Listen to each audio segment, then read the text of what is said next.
I'm going to start the Ready, Set, STEMtastic, fantastic session here with Marie Steckelberg. Just a moment here. I'm messing with my own STEM stuff here. There we go. Folks, we're very pleased that Marie Steckelberg has joined us today. Dr. Steckelberg has over 30 years of experience in education. She is committed to student-centered teaching, and she provides professional development for both formal and informal educators. Dr. Steckelberg has taught in the K-12 classroom, science education at the University of South Dakota, and was the state director for the Science Olympiad. Currently, Dr. Steckelberg provides STEM professional development for the South Dakota 21st Century Community Learning Centers. She facilitates the writing of a soil health curriculum for the South Dakota Discovery Center. And she's also a member of the data committee of the Early Learner South Dakota stakeholders. She's coordinated 2 NASA grant-funded programs for the South Dakota Discovery Center and was invited to join the Education Advisory Committee for the Johnson Space Center. Dr. Steckelberg also writes grant proposals, is the evaluator for the South Dakota Space Grant Consortium, and the owner of Steckelberg Consulting. So Marie, thank you so much for joining us today. I'll turn it over to you with Ready, Set, STEMtastic. Thank you, Carla, and I'm really excited to be here and to share some of my experiences and knowledge, and also to learn from each of you. If you haven't already, if you wouldn't mind just putting your name, location, and role in your program in the chat box so that we all have an idea as to who's all present. You may all know each other, but you know, we have people from across the state, so it's kind of nice to try and form a little bit of a community. And then with that, now I am going to share my screen and we will get started. Okay. From the beginning, for some reason, it didn't want to come up. Okay. All right, ready, set, go. So let's, and STEMtastic. So basically what I'm going to try to do is provide a little bit of insight as to what constitutes a good STEM after school program. Oh, shoot, I had a couple of, for some reason they didn't stay in. Well, I had a couple of polls here that I was going to try and share with everybody. So if in the chat box, you would share on a scale of 1 to 5, how you would rate your program. And I'm going to see if I can find chat there, see if I can see. Well, Carla, are there some are they recordings, sharing anything in there, or?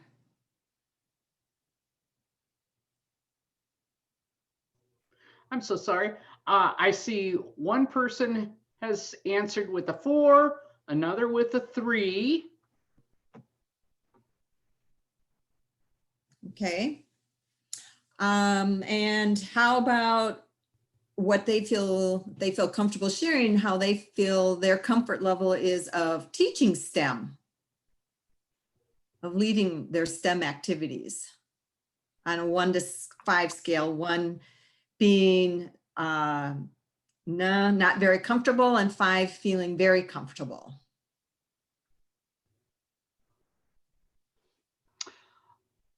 Three, 3, 3, 3. Looks like it's right in the middle of the road here. Okay, great. It's kind of what I suspected it would be. All right. That's a good for me to know. And then as we go through here again, do not be afraid to post questions in the chat or any comments as we go along here. the goals for this is I'm hoping that we can, that you'll come to understand some of the elements of a quality program and what does that look like for learners, as well as what does that look like for educator. And then I'm also going to be providing some tools to help you build your program and your confidence. And if you haven't already downloaded or accessed the OST STEM Reflection Guide, the Communication and Collaboration, and STEMtastic Preparation Checklist, I am going to be referring to those. If you can still pull them up and or access them, or if you have them handy, that would be great. What we need to remember is that your after school program is a very, very important part in the STEM ecosystem. And by STEM ecosystem, I'm talking about there's the schools, there's your after school program, there's your communities, there's your museums, there's all your informal educators, it's the family, everybody takes part in this STEM ecosystem. But the after school program, as Chad had mentioned earlier, is really quite a bridge, especially for what's going on in the school and then what's going on outside of the school, and working together is really important. So the STEM programs, out of school time STEM programs, should help young people to develop an interest in STEM and STEM learning activities, to develop the capacity to productively engage in activities, and to value STEM and STEM learning. Oh, here's my poll right here. Well, we will just keep moving forward since we are moving on. Okay, if I'm hoping that each of you were able to, like I had in the description, to be able to be an active participant, that you're able to get some snack bags and baggies. So I'm going to hold up a bag here. Oh, wait a minute. I think I have to stop share. I'm holding up this baggies here. Do you all see this? I'm going to hold up another one right here. And this is actually a model, a representation of our bones. Now, what I would like for you to do, I would like for you to take, well, maybe what I should do is find out, first of all, how many of you have your baggies here, and the honeycomb cereal. I'm hoping that most of you have it. And what I would like for you to do is label one baggie a number 1, label a second one number 2, and then label the third one number 3. We want to keep these separate. Okay. Now, the next thing I want you to do is I want you to find cereal that has not been broken up. So there's still whole pieces, and put 50 in the first bag. Okay, come on. Trying to, for some reason, there we go. Here we are, right there, share. Okay. And now trying to get this to move on. Must take a little while to, well, in the first bag, put in 50 unbroken pieces of cereal. Okay, for some reason, my PowerPoint doesn't want to move forward. There we go, got it. So fill bag 1 with 50 unbroken pieces, fill bag 2 with 30 unbroken pieces of cereal, and bag 3 with 15. So I'll give you a few minutes to do that. And when you are done, if you could give us a hands up so that we know where you are at, how many are done, and we will be ready to move on.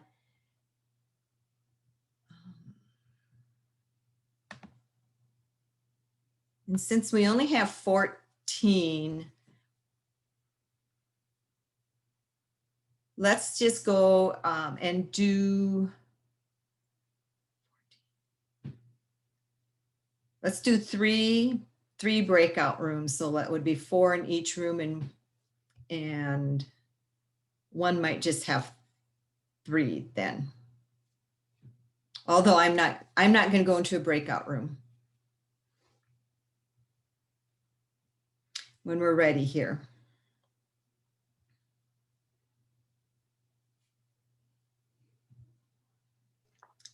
Okay, thumbs up for anybody, for people who are ready, got their bags filled up.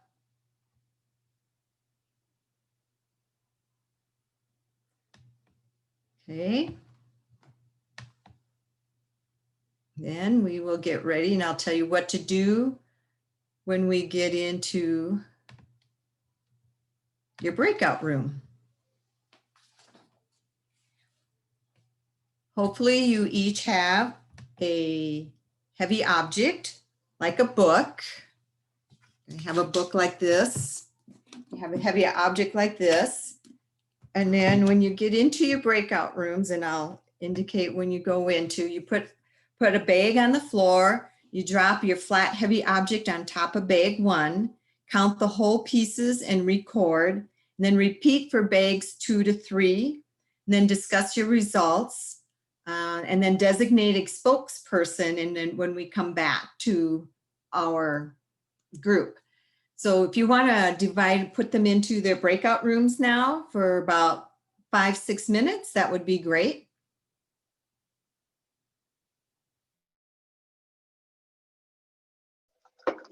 Okay, they are all moved to breakout room.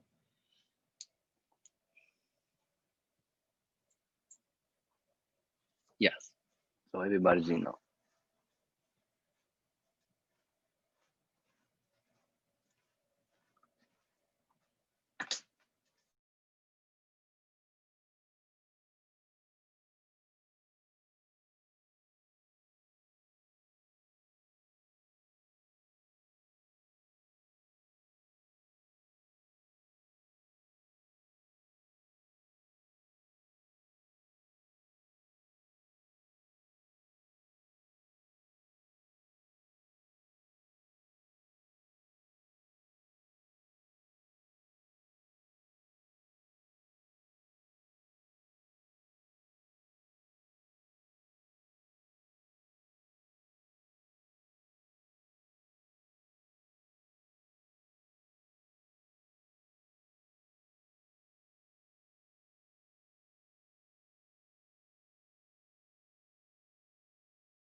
All right.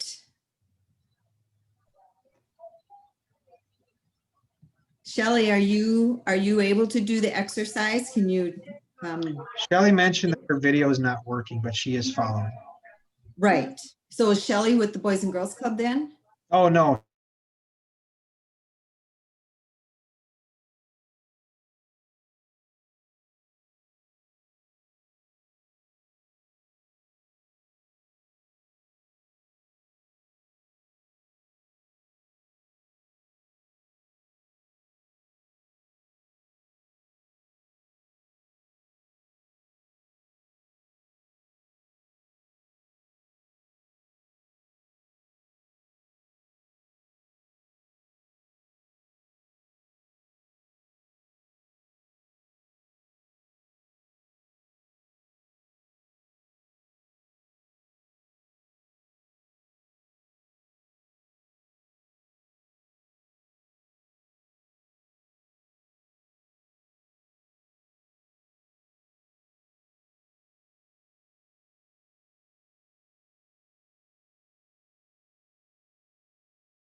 Well, Lewis made it.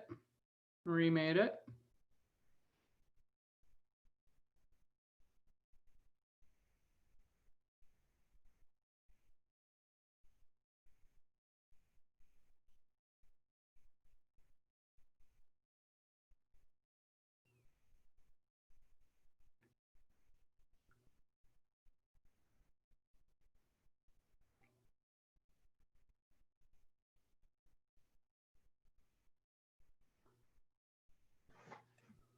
Okay, hopefully we get more coming back.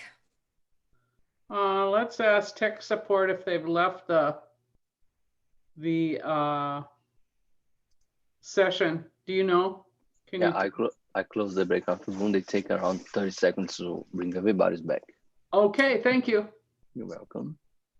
Awesome. Great. All right. Good. Okay, let us just have a quick share out of what, if I don't know if you got to do it or not, or if there were any predictions. Jane, I see you're up. Are you the spokesperson? I am, I think by default, but that's okay. And who's all in your group? Honestly, I didn't write down names. I know Heather was in our group, and I'm not sure, I can't remember the other names that I saw at the top of the screen. We did do the experiment. One thing after we started, then I said, oh, we should have made predictions on what we thought was going to happen. We also said that another variable that could be added to it was if all of the cereal was stacked up or bunched in a pile versus if it was laid out flat. And then just thinking of another one would be if there was air in the bag versus if there wasn't air in the bag. Because that could make a difference too. Do you want me to share our results? Yeah, share your results. Okay, so in bag number 1, there were 50 to start and we had 19 left over. Okay. In bag number 2, there were 30 to start and we had 5 left over. And in bag number 3, with the 15 to start, we only had 1 left over. Okay. And our book of choice was my high school dictionary. I don't know if you can see it with my green screen on. Right. Okay. Great. All right. Well, let's have Louis, you share what happened with us. Okay, so we just made predictions, unless the club staff, they're downstairs. I don't know if they actually did the experiment, but we had a couple different predictions. I predicted that there'd be more damage in the bag with the least amount, because my thought was the bag with the most is going to kind of support each other and absorb more of the force, which it seems like after Jane's results that was kind of accurate. And the rest of the crew said they predicted that more in the full bag will break because there's less air in that bag than the others. And I guess that's technically right because there was more to break, but percentage wise, I guess maybe I'll let you explain. But that's kind of our predictions. Can you guys answer? Yep. They had Here they did say. She said we had the most unbroken pieces in the fuller bag. The least bag, all of them broke. So kind of very similar to Jane's results as well. Okay, great. So this is, like I mentioned earlier, these were, oh, I should ask, were there any, is there anybody else that needed to report out? Is there another chat room? I know Carla was in one, but she said that none of them had the cereal, so apparently they left. Okay. Well, and this is where you can bring the math in, and I really shortened this activity up big time because then you can bring in the math and bring in the ratio and percentages and what percentages broke in each one of these bags. So and that is probably, correct me if I'm wrong, but a lot of times when we do activities, that's kind of where we end it. And we maybe talk about where, well, like Jane, like you had mentioned, some of the other variables that maybe that could have been tested and done, and that may have impacted it. And a variable that didn't get mentioned is, did the same person drop the book, and was it dropped from the same height? But my question to you then is, what did the learners really learn from this? Can you put it in the chat box? What do you think, if the activity as it was presented and as we did it, what did the learners really learn from this? Or if you want to speak, because there's just so few of us, I guess we can go ahead and speak. Just put your hand up and we'll call on you and you can talk.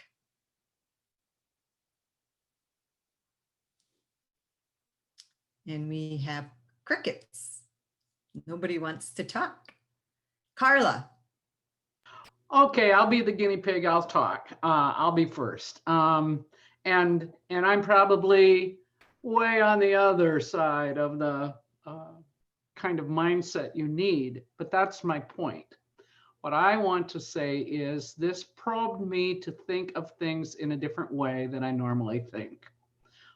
It made me think about things like support and air and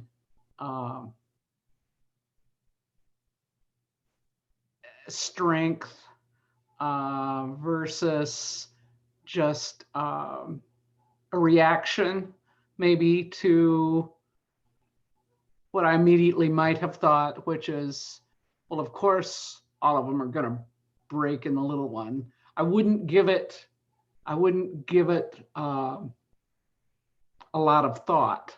I wouldn't go into the why. This made me think about, well, why do you think that? And prove it. Okay. So that for me, that was my aha. All right. So your aha came more from science practices point of view. Correct. Good point. Okay. So now my next question then is, did the students learn how this applied to their life? Why is this relevant to them? You can shake your head, you can do in chat room, or if you want to say anything. And that's my next question that I have is, really, was it put within a context so that it was relevant to their life and what it means to them?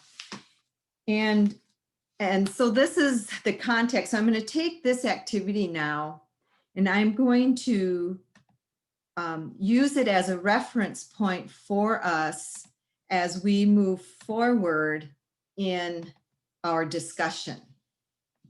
And that's why I asked some of the questions, like, and Carla kind of pointed out that, yeah, they might have understood some of the scientific practices. And then my other questions would be, I'm asking you to think about as we go forward with this is, if students are struggling, how do you help? And the results were varied and why, and we kind of talked a little bit about that. Okay, so we did this. We're going to move on. I am going to reference, I don't know how many of you are familiar with the dimensions of success, but this, the DOS is what it's called many times, they pinpoint 12 indicators of a STEM program quality, and it was developed and tested and funded by NSF and the Pear Institute, which you can see on the bottom of the screen there. They're the main ones, and that's where you can go to access this. And you can learn more about it on that site. But basically, DOS helps programs. If you want to do a self-assessment, they have some rubrics and things that you can use to help along the way. But I'm just simply using this as a reference, because I also have developed another couple of tools to help us along the way. And then next one, and this is the one, I don't know if you had time to download it or not, but it's the OST STEM Reflection Guide. And this is one that I used a couple of different resources and then my own experiences, and really most recently being out in the 21st century community center sites doing professional development, where I focus mainly on engineering, but here I'm focusing on STEM as a whole, especially science and engineering. a tool that you could use with your staff as well as yourself in conjunction with the DOS to help just do a reflection. And that's what that purpose of it is, the reflection. So let's moving on to the youth development in STEM. And I'm actually going to go backwards. Instead of starting with features of the learning environment, I am going to start backwards and go youth development in STEM and progress that way. So youth development in STEM, they talk about relationships, relevance, and youth voice. But what they're talking about here is, what is the student to the instructor relationship? What do you see happening student to student as well? So let's take a look at this bag of bones activity that we just did. And we have this reflection guide. And you see I have 4 boxes are highlighted, and the elements of success is on the far right. Then what does it look like for the kids is in the middle, and what does it look like for me is on the third column. So let's take a look at, if we are following on that relationships, the relevance and youth voice, what you would want to look at is, are the kids are they on task? Are they sharing their ideas, and are the kids cognitively involved while doing this question or doing this activity? And the key point there is cognitively involved. They can be doing it, but are they cognitively involved? Then what does it look like for you? Did we set this in a real world context? In the chat box, you can answer this yes or no, or you can unmute yourself and just respond. Did we set this in a real world context? And as a matter of fact, I'm going to go back here. In the chat box, or if you want to, just raise your hand and let's visit about this. What could be some real world context which we could potentially set this in? And I'm going to, again, remember, this was a model of 3 different bones. So I'm kind of leading you on this just a little bit, and I'm hoping you might make a connection. If not, I will just come right out and say something. But what context do you think we could have set this in to help the students make it relevant to their life? I wonder if maybe if we would have led them into, thinking about the size of the bones and the different parts of the body, possibly, because it's easier to break a toe, which would be like bag 3, versus breaking maybe your femur or something like that, where if you drop something on your toe, it's not going to withstand, the object as much as dropping something on your leg. If it's the same weight, that could be something. Right. Why are some bones seem to be easier to break than others? That could be potentially one. Yeah. One thing that Lewis said that struck or stayed with me is when he talked about air in the bag. And in a real world context, I think of my Amazon order that is packed with all kinds of air bubbles, and it protects whatever I have ordered through Amazon, through all the shipping process. It protects my whatever it is from being damaged. And so air pockets can be beneficial in protection from everything from, grandma's jewelry as I'm moving from house to house, to if I get a broken leg and they put me in a stent, it'll probably be an air stent, Okay, I guess I didn't think of it from that perspective, but yeah, great. And I see the boy in the chat, someone, Boys and Girls Club Watertown, protection and safety, wearing proper equipment when doing certain activities. Okay, like wearing a helmet.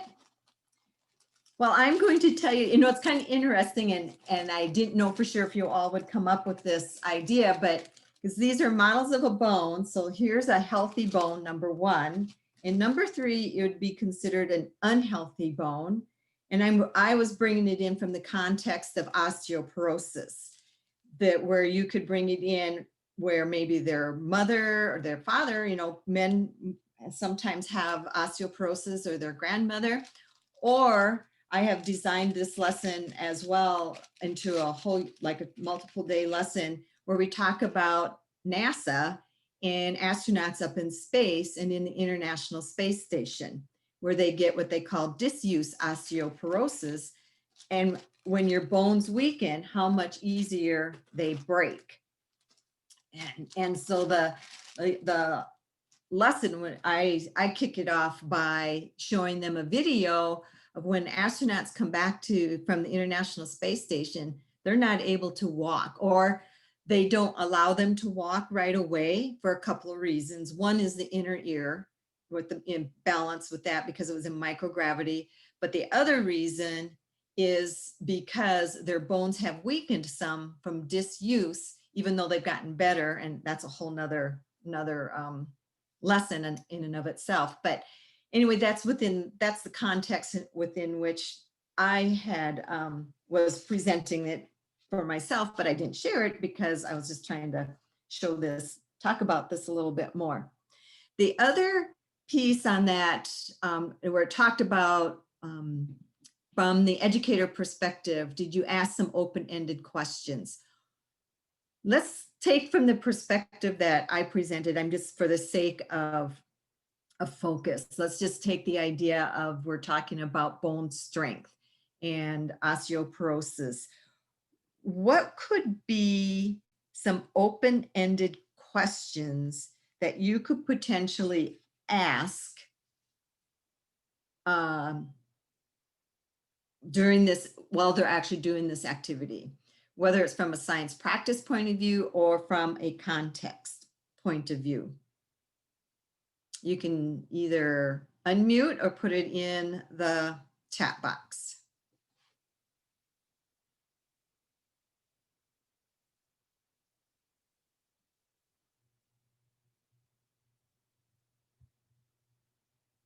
Okay, I'm gonna do, and it's not easy to come up with open-ended questions. I will tell you right now that a lot of times I write it out ahead of time. When I am going to be doing a lesson or presentation or something, I will write out the questions quite a bit ahead of time. Okay. Okay, we're going to go right here. And I'm just going to share some science practice focus ones where, why did the results vary? How can we make this a more fair test? And that's where you can bring in those different variables that had been mentioned. And how is this a model of the bone? And that way you can talk about the bone density and of just the single bone and larger and smaller bones. And why do we and scientists use models? So that is how you can bring in your science practice focus throughout all of these. And for context, and I'm going to tell you that I was trying to figure out what would be some open-ended questions. And until I put it in context, the only open-ended questions I could really come up with were science practice focus type of open-ended questions.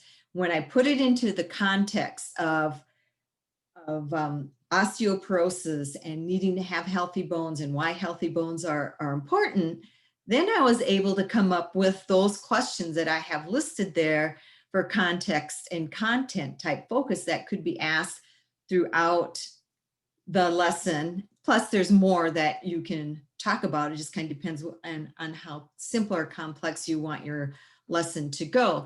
So open-ended questions are really key and very important. That's what really gets the cognitive thing going in your students and in your kids there, and even in yourself. And like I said, even just a couple of weeks ago, I was out there doing a training, and I had in my back pocket a list of questions that I was going to ask the students if I was drawing a blank, and I could bring it out to jar our memory. And I actually, some of the questions I had written down, I was really able to get some very insightful information from the students as to what was their thinking process, which I'm gonna go back.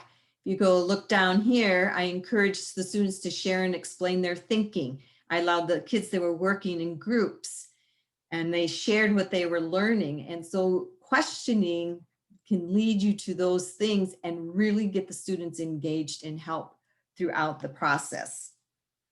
Okay, now let's move forward to the next one, the STEM knowledge and practices.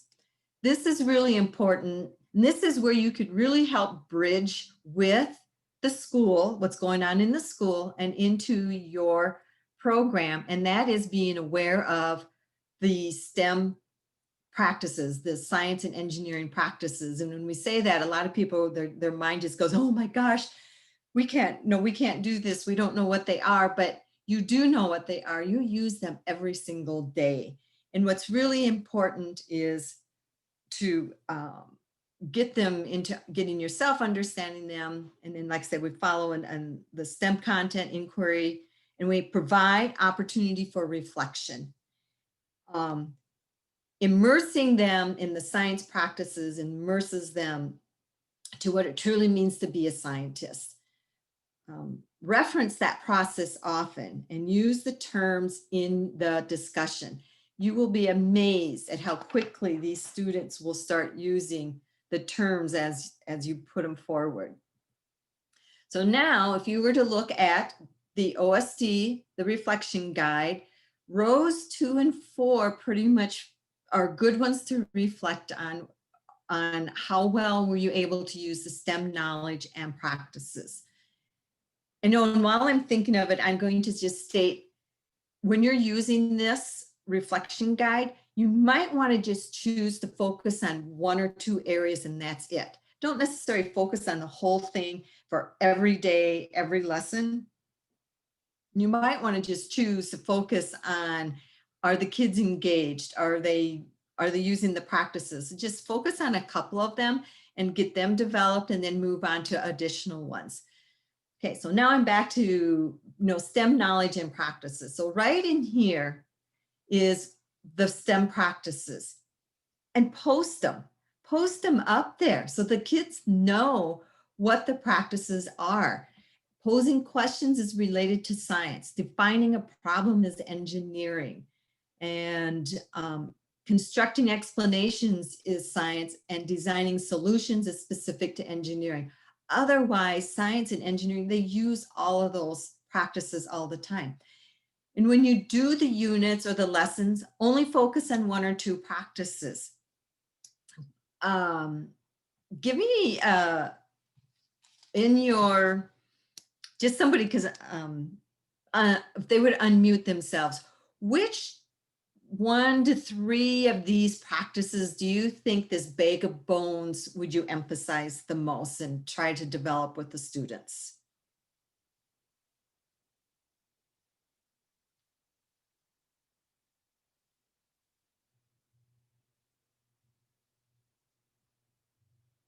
Okay, well, I guess I will just say using models.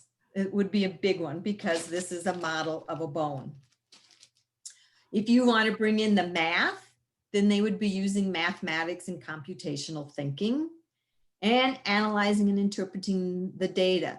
Those would probably be the main ones that you would use. You wouldn't necessarily use all of them. And that's what I think we need to understand.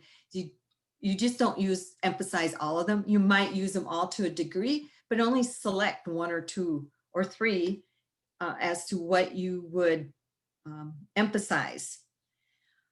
Then in that process, we want the kids to value the scientific work that they do. So have them talk about what they did, how they carried out their investigation, and have them make sure they use the terminology as they do this. Now, speaking of terminology, and I'm really hoping I get some people to respond to this. What would be some academic words, and I'm using the term academic versus vocabulary, because vocabulary sounds schoolish. Academic words doesn't sound like they're like they're in school if we're not using the word vocabulary. So what would be some academic words that osteologists would use? So please unmute yourself and share. I'd like to get at least 5 or 6 before I share out the ones that I thought of.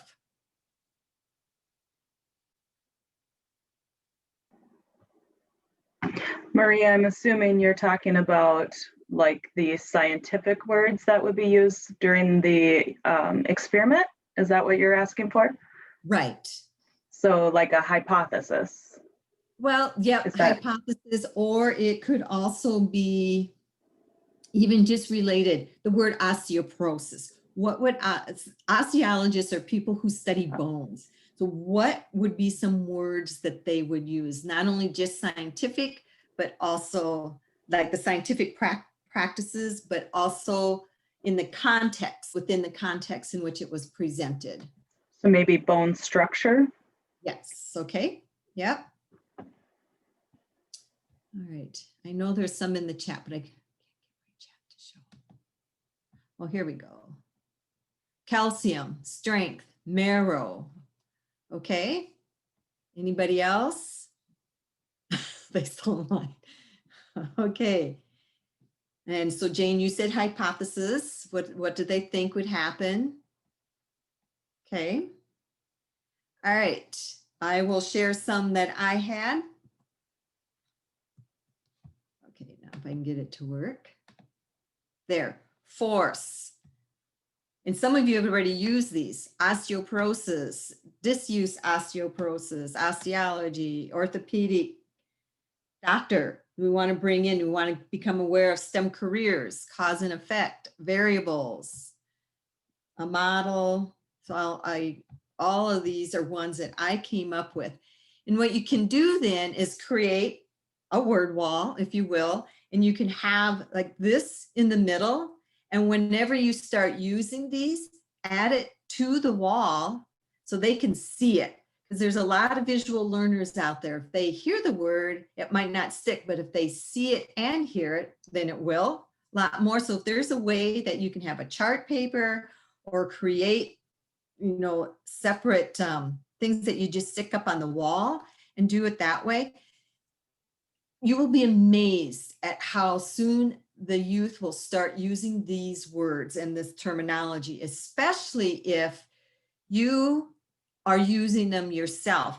Again, I'm going to refer back to a couple of weeks ago, we were talking about electricity and circuits. We had first and second graders that were using parallel circuits. They were talking about series circuits and things related to electricity, as well as engineering. They were talking about the engineering design process. So it's one of those things where, like one of the comments was, I have to give my students more credit.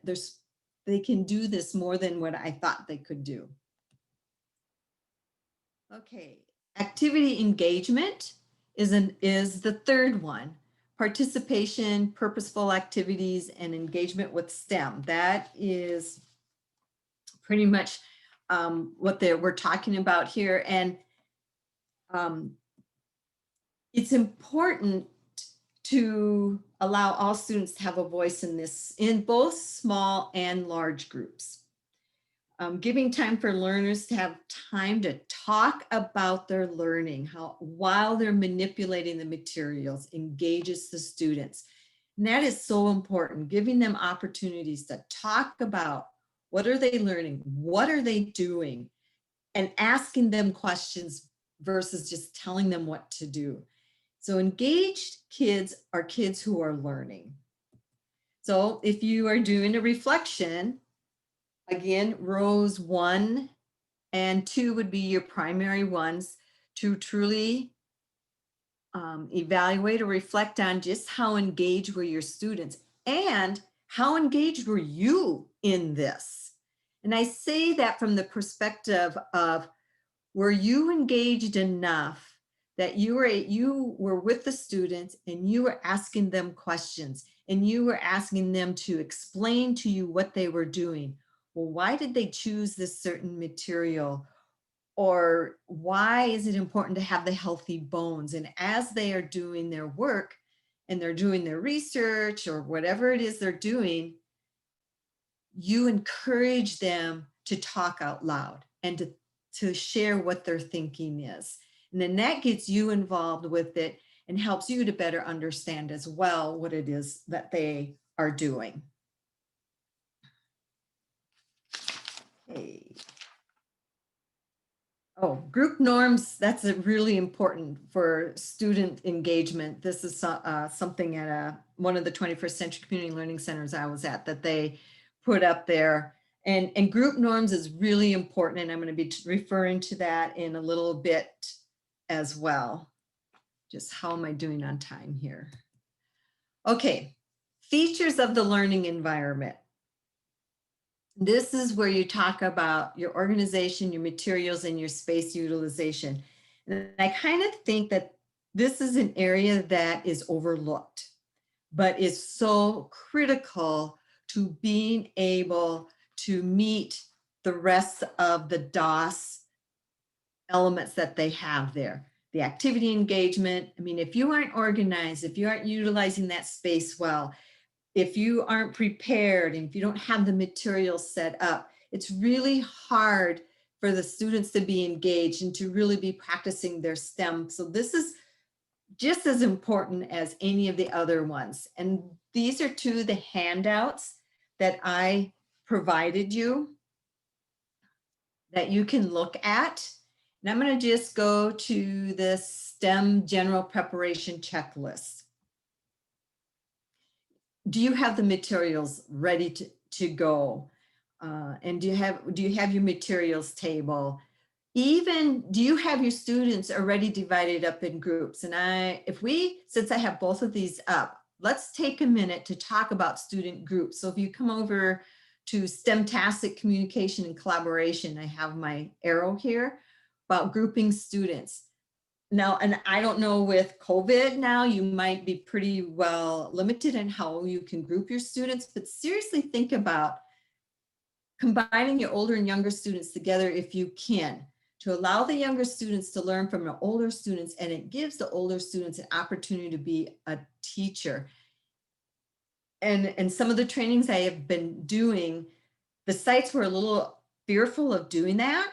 And they went ahead and they did it. And they were just simply amazed at how the students worked well together, from older students with the younger students. You know, and some of them, they were very deliberate in how they grouped them. And some of the students that were, a lot of times weren't focused, would cause some issues once in a while. They were spot on. They were right there. They were doing their thing while helping with the older ones, and they were working together. And I'm going to also say, if they're not used to doing this, of working together in groups like this, it will take a while to get them to that point where they feel comfortable with it and they understand what it is to do. You know, and what are some other options that you might be able to do as far as grouping your students? Those are, if we have time, we'll talk about that a little bit later. And then also, still talking about grouping students, let's look at group roles right here. That is also something that is really can make them feel like a scientist. And you put it within the context of scientists. You know, scientists work together. There's always someone that has to gather the materials. Scientists are always recording their information. They're writing it down, and having journals is really a great way to do that, because you can bring in your writing. You can bring in your ELA if you don't already have that. The person who likes to draw, they can draw the pictures of what it looked like. So you're bringing in that person as well. So you can have your STEM word expert. Whatever activity you have, you can align up the group roles, and you can assign them ahead of time. And that is really gives them a sense of purpose as well. Okay, I'm going to move back to, get this over here, STEM general preparation checklist. Daily agenda. That really, and have it written, not just say what you're going to do, because most students, they know the time frame. Well, we know we're going to go outside, we're going to have our snack, we're going to have homework time, we're going to do our activity, and then we're going to have free time. They know that agenda, but the agenda of the activity that you're going to do, what is it that you are going to do with them? Like here, I don't know. Oh, yeah, up here, I have today's agenda. So I have an example of an agenda, just something simple.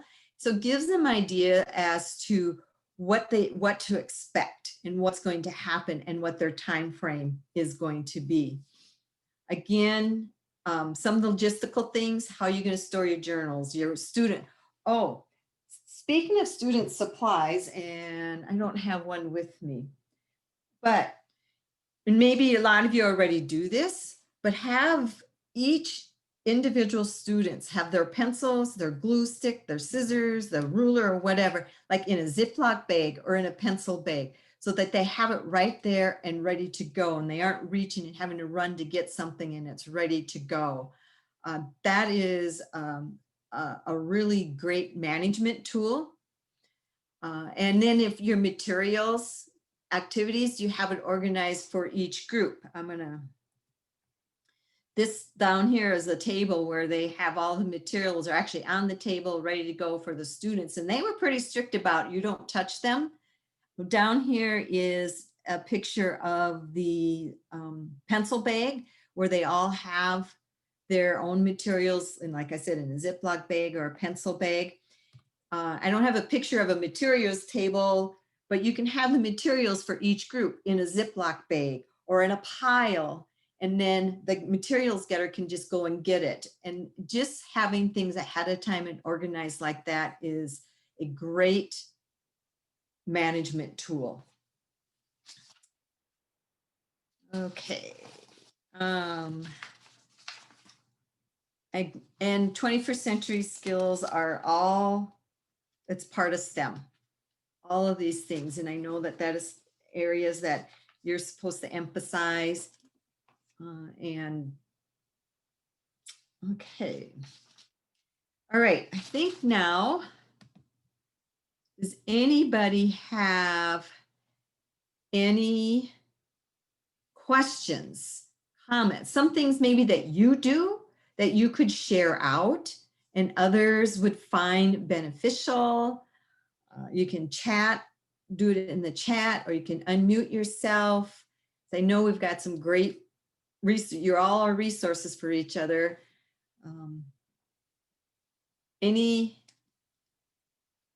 Any comments, questions?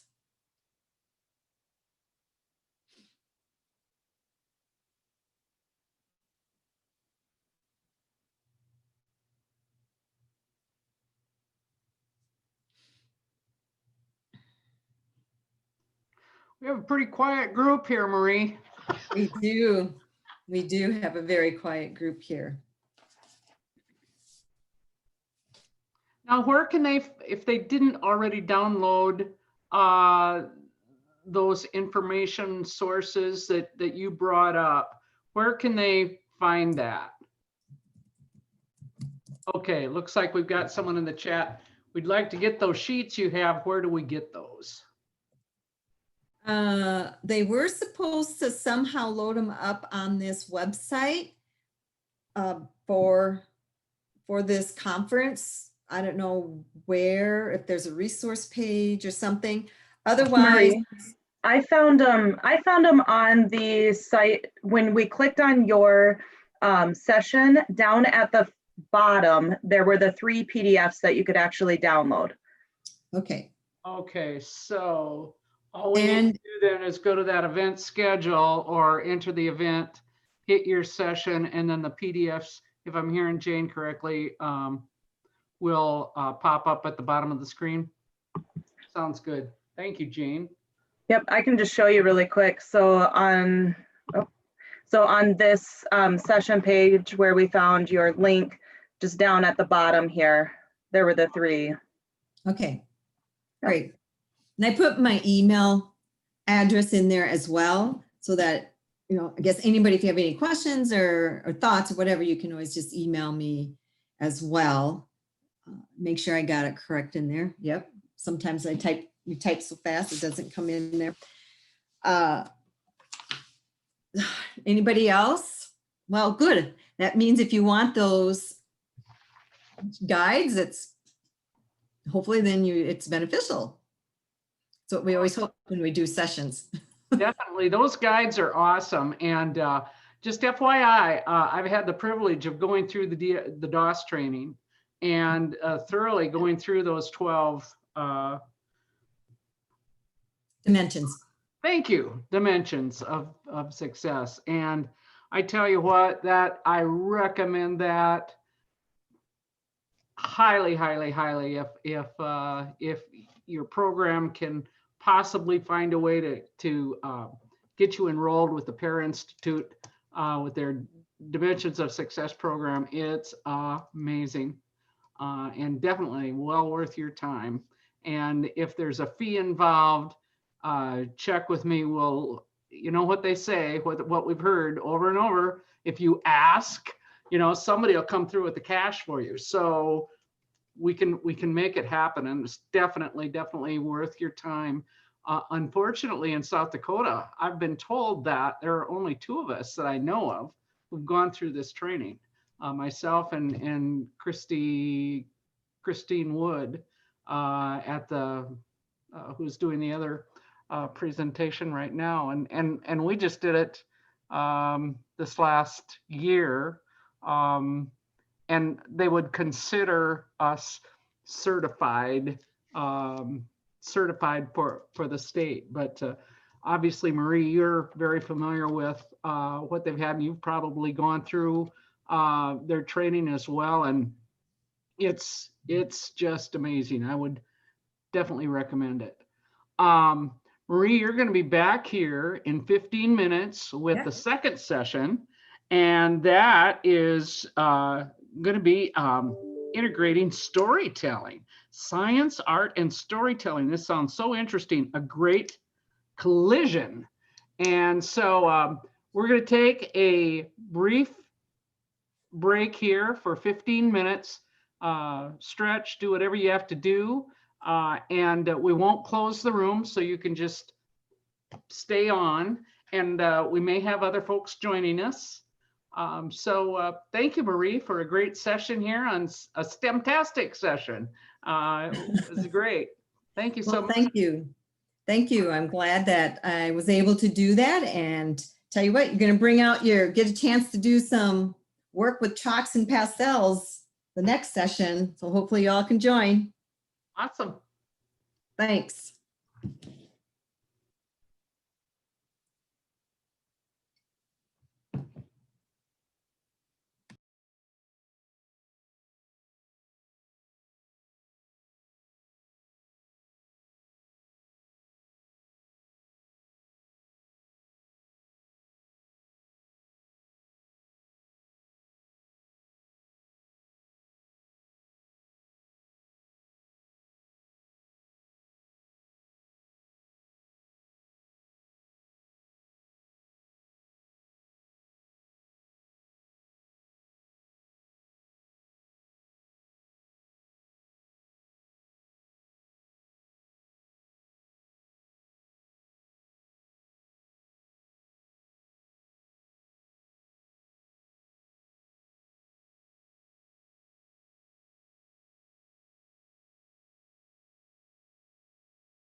Hi, everyone, and welcome back.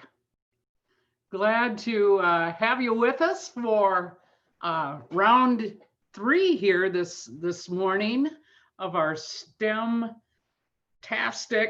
kind of a day.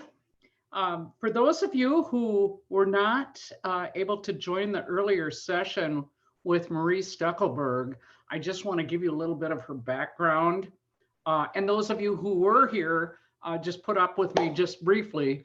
But I want you all to know that Marie has many years of educational experience in STEM education, over 30 years. She has committed herself to student-centered teaching and has provided professional development for both formal and informal educators. She's taught in the K through 12 classroom, science education at the University of South Dakota, and was also the state director for the Science Olympiad. Currently, Dr. Stuckelberg provides STEM professional development for South Dakota's 21st Century Community Learning Centers. She facilitates the writing of a soil health curriculum for the South Dakota Discovery Center, and she's also a member of the Data Committee of Early Learner South Dakota stakeholders. She's coordinated 2 NASA grant-funded programs for the Discovery Center, and she was also invited to join the Education Advisory Committee for the Johnson Space Center. Dr. Stuckelberg writes grant proposals, and she's also the evaluator for the South Dakota Space Grant Consortium. She also owns Stuckelberg Consulting, and we are very, very happy she's joined us today to help us as we kick off our STEM initiative in South Dakota. Thank you, Marie, for joining us. I'm going to turn it over to you.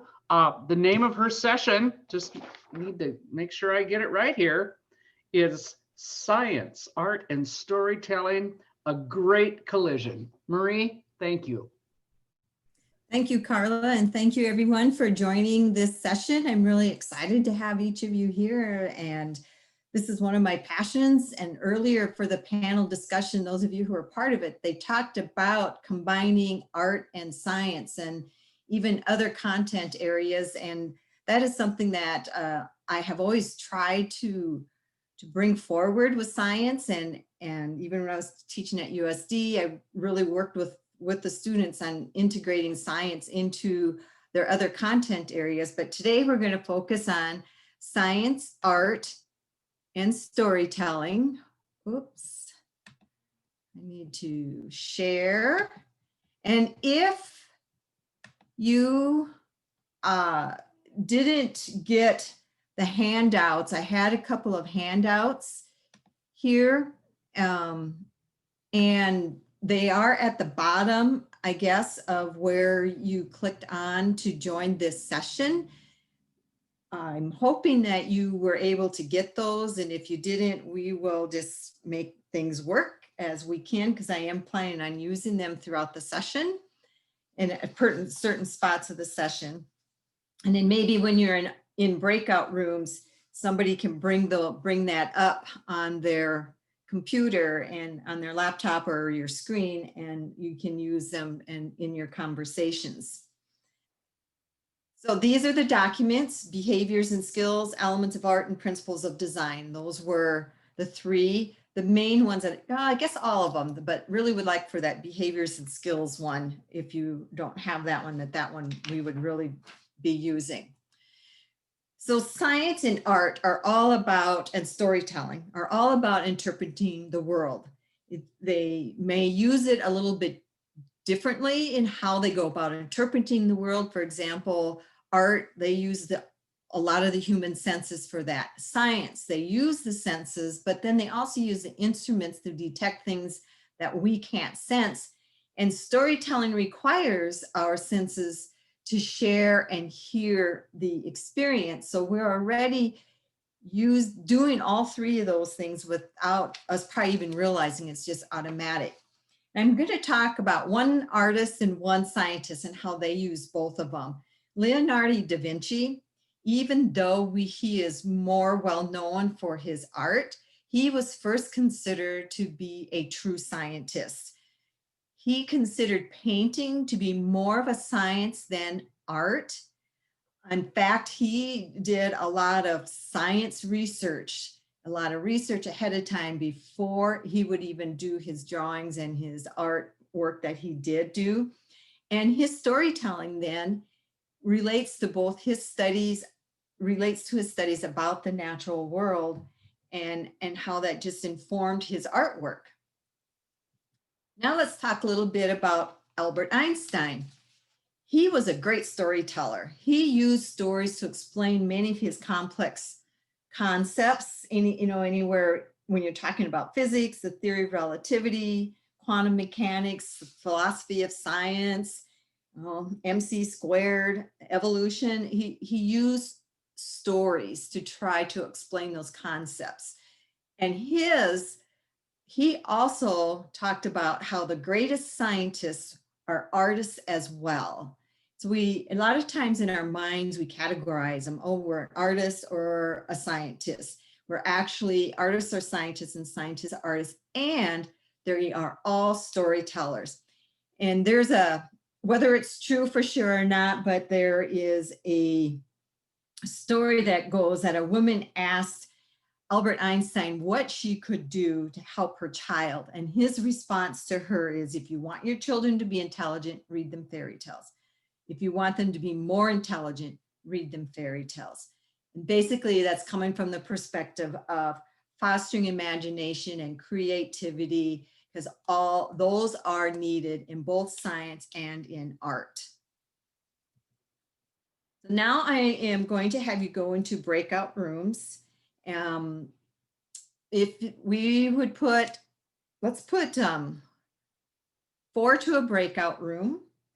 And I'm hoping that at least one person in each breakout room will have access to this chart. And if not, just simply talk about among yourselves how you think science, art, and storytelling are alike in their behaviors and skills.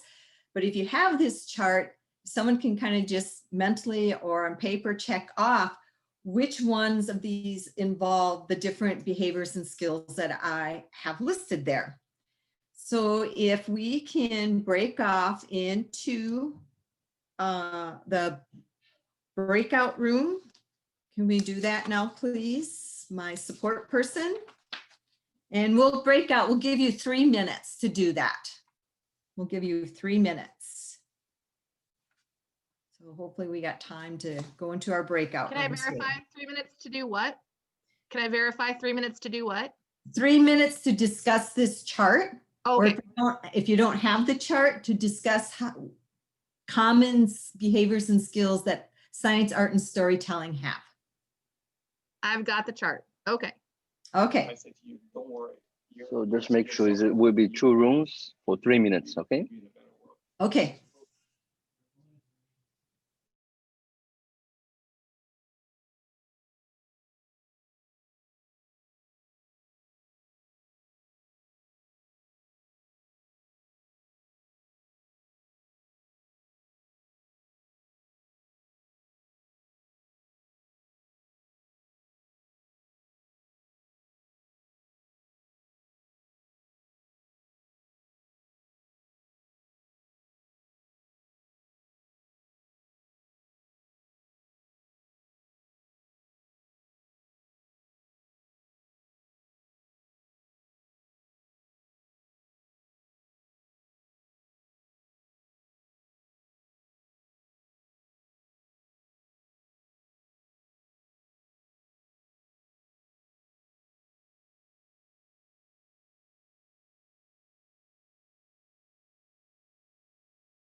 Okay, hopefully now we are all back.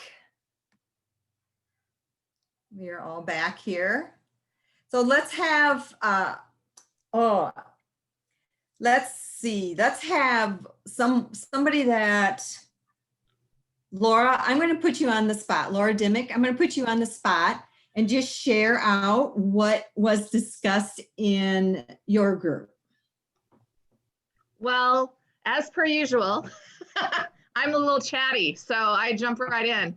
Our group, some of the people didn't have the handout, but someone was very nice to screen share it.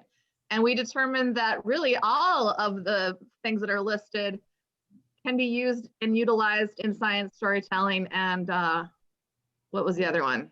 Art. So those are three pretty cool things that utilize a lot of different skills, and we were thrilled to come up with that together.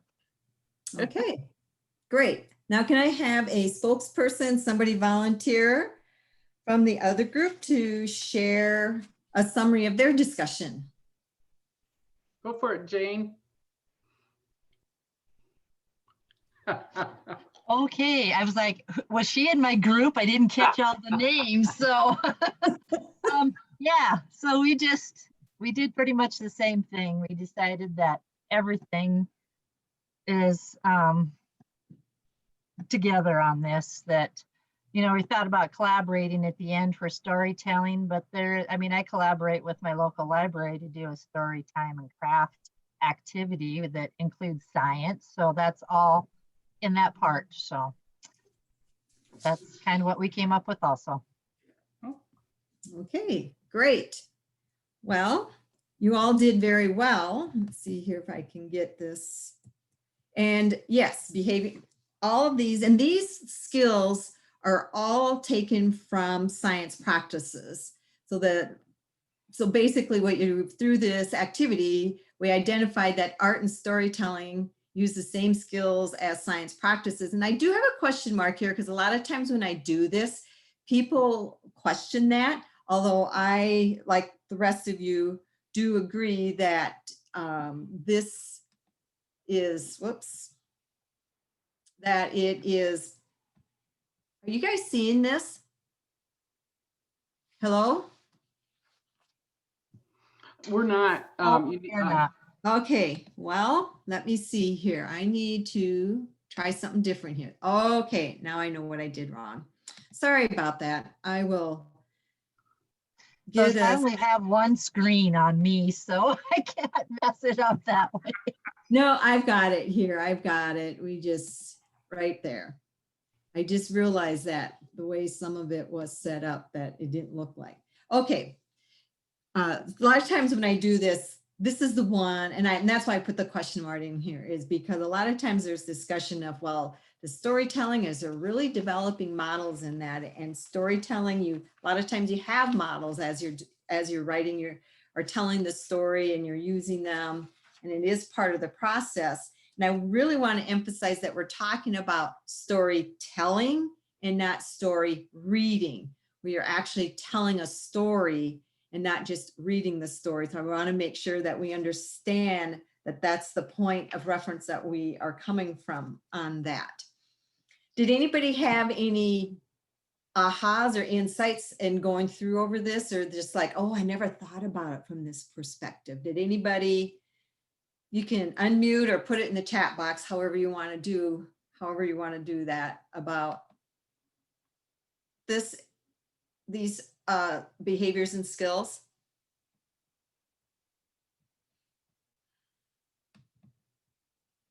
Okay.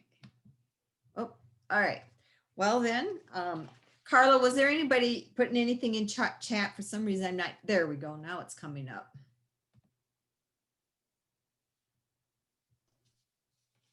There it is. You see that? You took the words right out of my mouth in the chat box there. I said exactly what you noted, Marie. Okay. Never thought of storytelling in that way. All right, great. Well, now we're going to go from the perspective of art and see if science, the relationship is between science, art, and storytelling. And these are the 7 elements of art. And we talk about the color, form, line, shape, space, texture, the value, as well as the principles of design, which is really also important when you're doing art and you're bringing in design. And we're talking about those 7 basic elements. So now what I'm going to have you do is I'm going to have you go back out into your breakout rooms again. And hopefully somebody can, maybe if you don't have these, someone that does have them, if they can screen share it. This and or the on the handout that you just used on the bottom half, there is another chart that has the elements of art, science, storytelling, and principles of design. If you can pull that chart up and have a discussion about if and how these elements of art and principles of design are part of science and storytelling. Okay, so if you can take us to breakout room, let's go 3 minutes again. Wow.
Okay, now as we come back together, and I forgot to tell you to designate a spokesperson. So the breakout room that I was not in, if one of you would be willing to share what a summary of your conversation was, please. Okay, do we? How about our former English teacher? I knew that was going to happen. You guys are going to get really sick of me by day 3. So yeah, I used to be a speech and English teacher. And so in looking at that from a storyteller perspective, whether you're the story writer or the storyteller, I think you would utilize all of those tools, especially if you're, depending upon what you're doing, but poetically, you would have a certain pattern, sometimes a certain pattern to the way you speak as well as the way you write or rhythm. Unifying a story rather than just being a variety of different experiences kind of globbed together. You'd want that for storytelling. You move through the story from the beginning to the middle to the end. You have emphasis either in speaking or in writing by having a climax to the story, for example, or by the way you speak. Contrast. Sometimes you'll have contrasting characters between dark and light and good and bad. And you have balance. For principal design and storytelling or story writing, I think we're a check on all those. As far as science go, that's not my forte. But I think that the same could be said for that as well. When I think of science, I think of experiments. So I think that you can have a lot of those things will be designated with throughout the experiment, like what things, how they change in color, how they change in texture, the space that you're using, that volume changes. So I might be looking at that differently, but not a science girl. So that's my report. Enjoy and move on. Great, thank you. Now, can we have somebody from my group, please just provide a summary as well?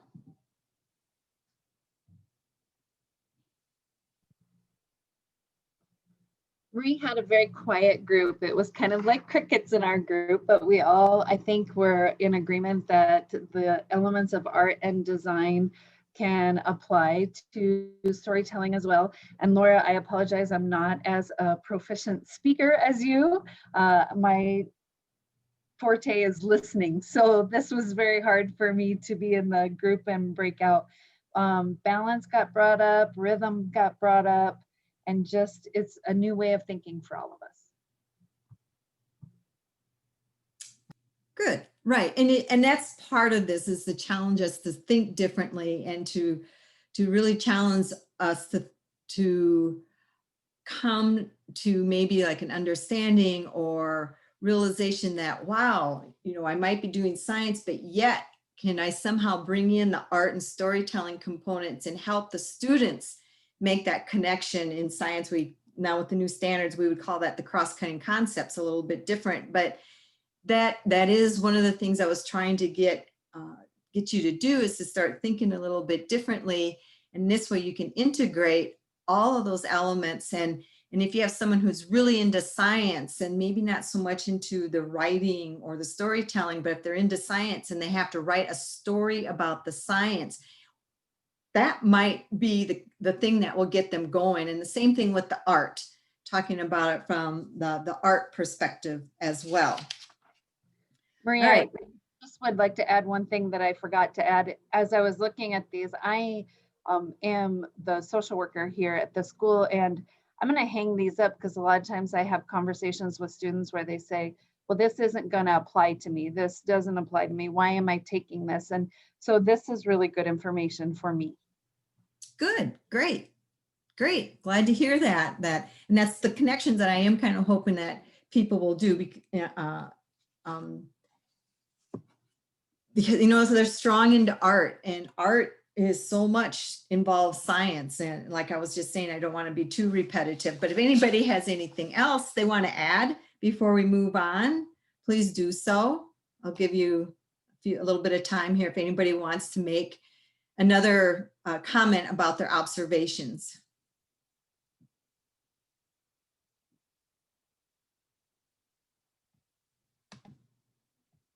Okay. If not, then I'm going to move on here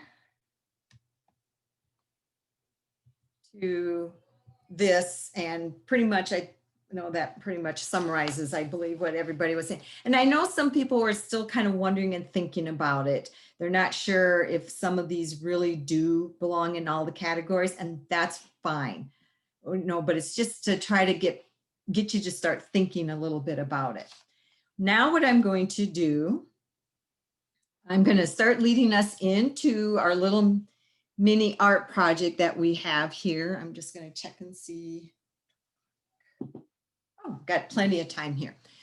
Actually, since we have this much time, what I would like for us to do is I want us to take a look at, I'm going to be talking about aurora borealis, or the northern lights. And this here explains how we get the northern borealis and the northern lights. We have, and actually the sun is going through another, it's reached its 11-year cycle, and it's starting to become really active. So the northern lights for the next few years should be pretty active for us, and hopefully we will get to see them. But basically, a particle from the sun gets really active, and then we get a lot of particles that are active, and then you get a flare that comes out, and then it goes through. It takes about 4 or 5 days to reach the Earth, and then what it does is it activates, you might say, the magnetosphere a little bit, and then some of the particles go outside the magnetosphere, and some come in, and then that's when we see the northern lights actually become active. And so this here, to the science part of this, trying to demonstrate how this might happen, is you have a regular bar magnet, and we put magnetic filings. See if I can get there it is, magnetic filings on top of it. So this is a model of the magnetosphere around the Earth.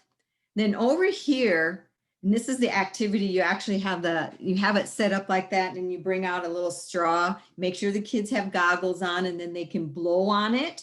And then down here, then it actually is like a model of showing how the Earth's magnetosphere kind of compresses, and then it gets a little bit active in here. Whoops, and then we get the northern lights going on. I'm losing control right there. The northern lights, you might say. So what I would like, actually, I'm gonna just keep going here.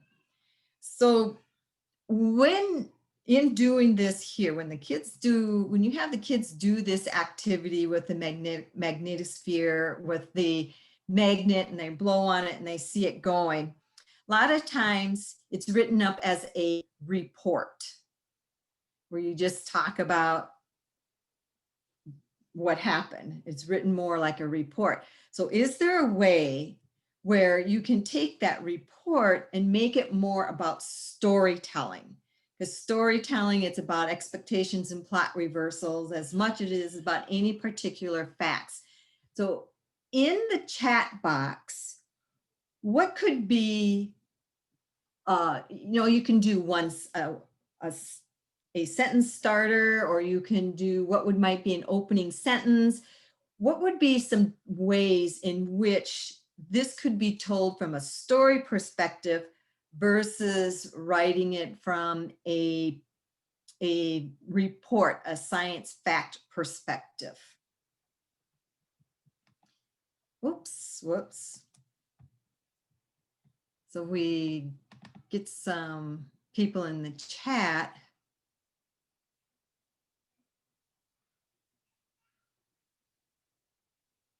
Anybody?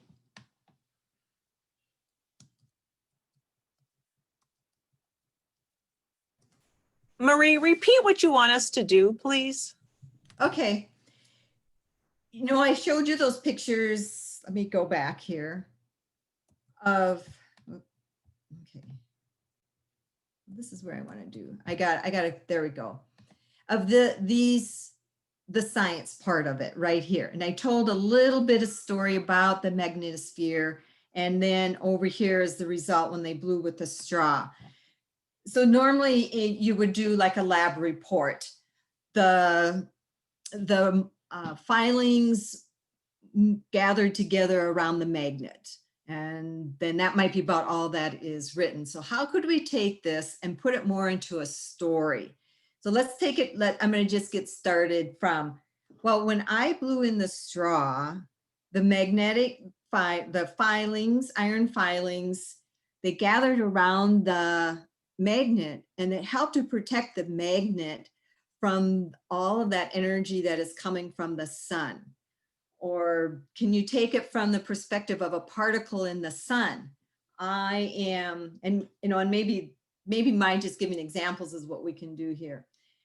So I'm an active particle in the sun, and I'm plasma, and I am moving all over the place in there. And I just don't really want to be in the sun anymore. So it's time for me to gather up a bunch of other buddies that don't want to be in the sun anymore. So I'm going to cause a solar flare. And here I am, I'm really active and I'm moving around, and boom, I'm a solar flare, and I'm flying through the black space out here, and I'm having so much fun. It's taken me 4 days to get there. I wonder what I'm all going to see between here and there.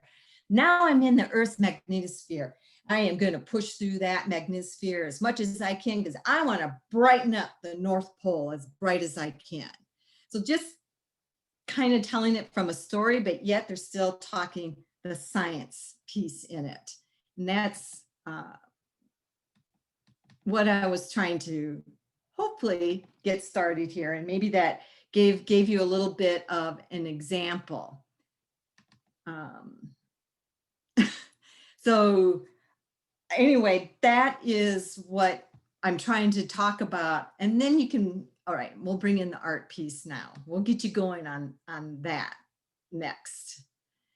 Okay, we're going to keep moving forward here. See here if I can get this. So here, come on. I don't know why I'm having problems. There we go. So these are some pictures of the Aurora Borealis. This one here, I'm going to just tell you, is from the International Space Station. Yay, Vanessa, right?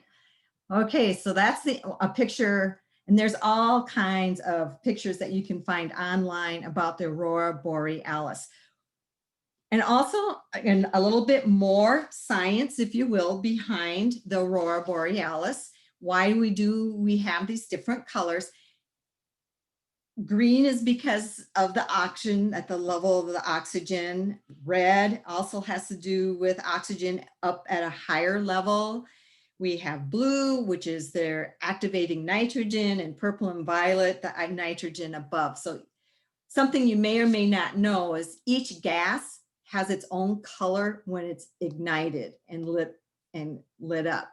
And so that is how come a very short lesson, and how come we have the Northern Lights, or the Aurora Borealis, or the Aurora Australis for the South Pole. So now let's get into the art and storytelling part that I want you to do. I am hoping that you guys all have a piece of paper, maybe some chalk, and if you don't, you can always use a pencil. We'll do that. We'll do the best that we can with it.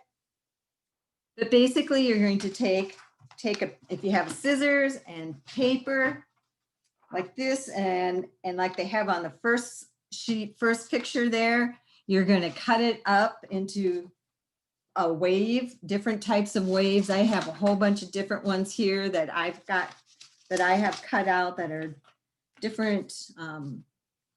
One, like here's one. Oh, this one's pretty similar.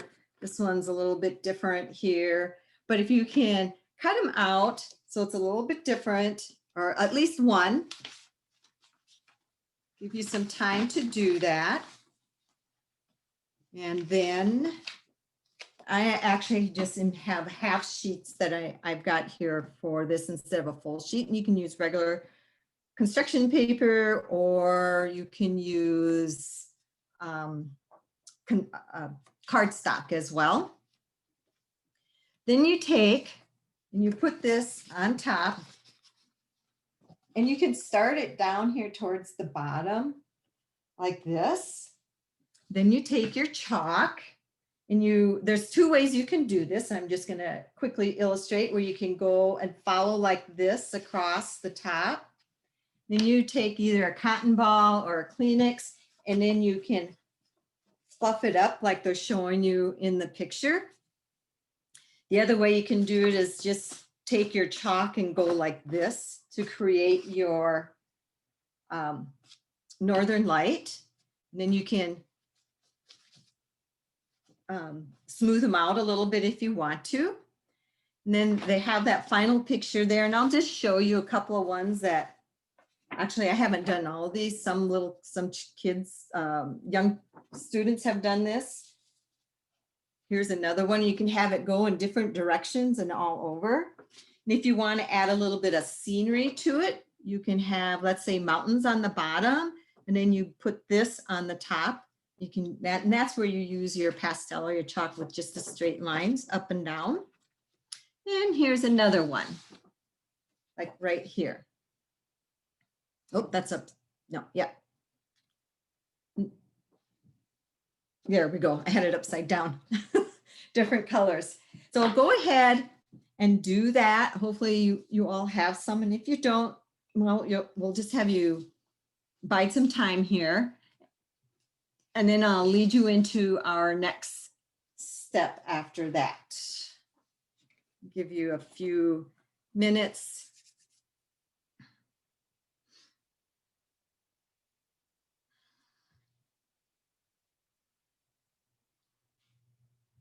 Okay, a few people that I can see. Let's see here if I can.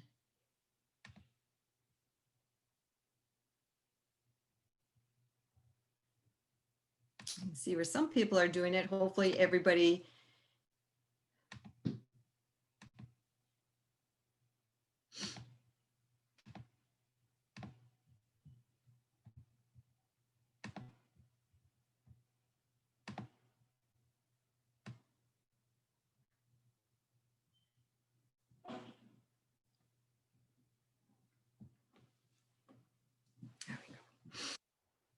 I feel like I should be playing some,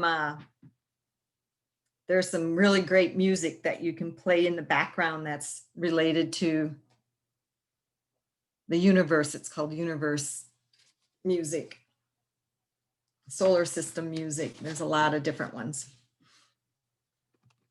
All right. Okay, now that I don't know if you're all done or not, and if you're not, I'm going to just move on to the next part. Where I want you to think about how I chose us one part and one element maybe of this whole story that we were doing. And now I want you to start writing a story about your picture. And those of you who didn't have one or weren't able to draw one, I will go back to the pictures of the Aurora Borealis. And then I want you just to pick one and start writing a story. And I will give you about, let's see, I got canceled. What time is it? Okay, give you up to 5 minutes. I'm going to push the time here. We'll give you up to 5 minutes to write a real quick story about Aurora Borealis, taking into consideration the science that I quickly shared with you behind it, and into consideration the art terms that we brought in and the story elements. So now I'll go back. There you go. And so if you weren't able to do the activity, you can look at one of these. No, maybe you can do it from a perspective of a tree.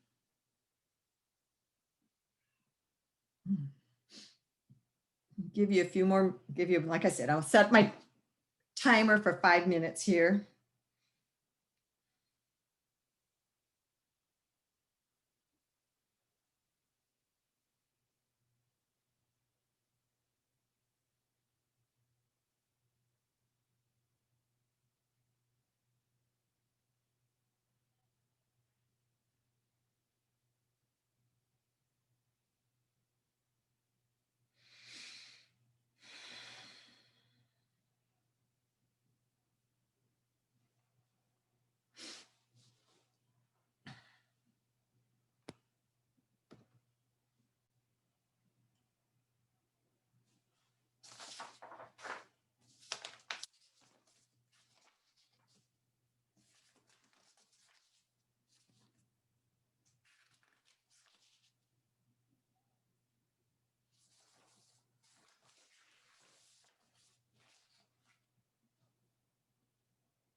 Okay, about 2 minutes left. So if you have, hopefully you, and I'm hoping I'll get to about 3 or 4 of you willing to share your quick little stories.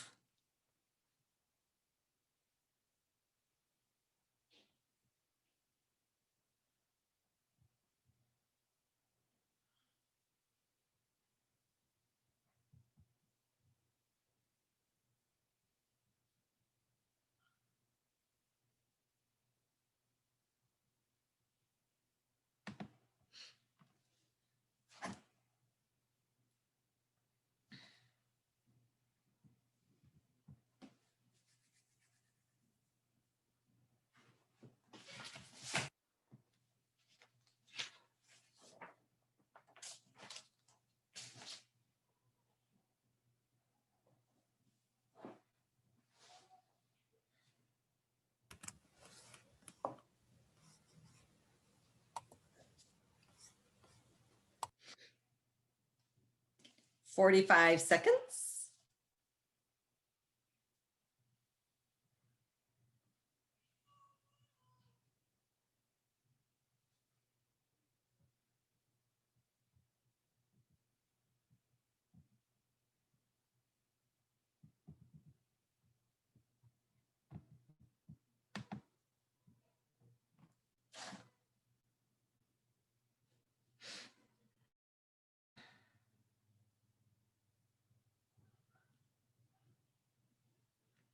Okay, we're just wrapping up, about 10 seconds left. Oh, I do hope that there's a couple of you who would be willing to share your short little story. And then I will address some of the questions that came up in the, oh, Carla started to put it in the, in the chat. Is anybody willing to orally share their story? Oh, Vanessa, okay. Thank you, Vanessa. I knew I could count on you. I've been in your shoes enough times. This is very, very short. I just That's quickly wrote perfect. them. I didn't hear the collision, but boy, could I see it. The beauty of the gaseous particles from the sun colliding with the Earth's atmosphere became a rainbow of colors I had never seen before. I knew this was an exploration I was ready to go on. What causes those amazing designs and colors? That's it. Awesome.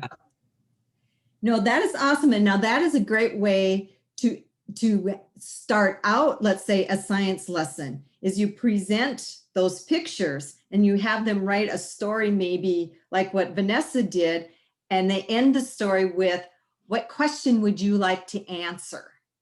And so there you're connecting it all together. Awesome. Great. I'm going to just Jean, Jane? Okay, Jane, go for it. Mine's kind of an introduction too. I didn't get too far into it. Right, and I didn't expect Yep. that. And mine starts as, what are those lights in the sky? Are we being invaded by aliens? No, it's the aurora borealis. But what makes those colors and how did they get there? The sun sends out tiny particles that come towards the Earth. But don't fear, the Earth has its own safety shield, like Captain America. That blocks most of them from hitting the Earth. They bounce off the shield and go around the Earth, but a few come into the atmosphere, and when they do, we see those amazing colors, green, red, blue, purple lights up in the sky. Great. Good. See, that's awesome. And we see in the chat room where Bobby and Henry were camping at Lake Vermilion, and while they were sitting around the campfire, they noticed the northern sky had turned waves of green and blue. And I have to share that when I was teaching in Vermilion, there was one night, because I live in Yankton, there was one night all the way from Vermilion to Yankton, I was able to watch the northern lights, and they were very colorful. A lot of times we'll only see like waves of white because they aren't quite as bright down here, but that night they were really bright, and that was pretty awesome. Great. And someone else, Laura. Okay. Once upon a time, I went to Alaska on a ferry boat. I watched the northern lights appear from the deck, an ocean of lights in an ocean of life. Okay, great. See, now you bring in geography now. So you can bring in social studies as well if you want to with that. And somebody said they wrote theirs from a perspective of a snowflake, and it described the different colors as it went through the altitude as well as the different gas makeup. That's pretty cool. I don't know if it's Ariana or Ariana, but that's pretty neat. So just getting this creativity going really helps when it comes to doing your science, to doing your art, and to doing your storytelling. Anybody else want to share at all?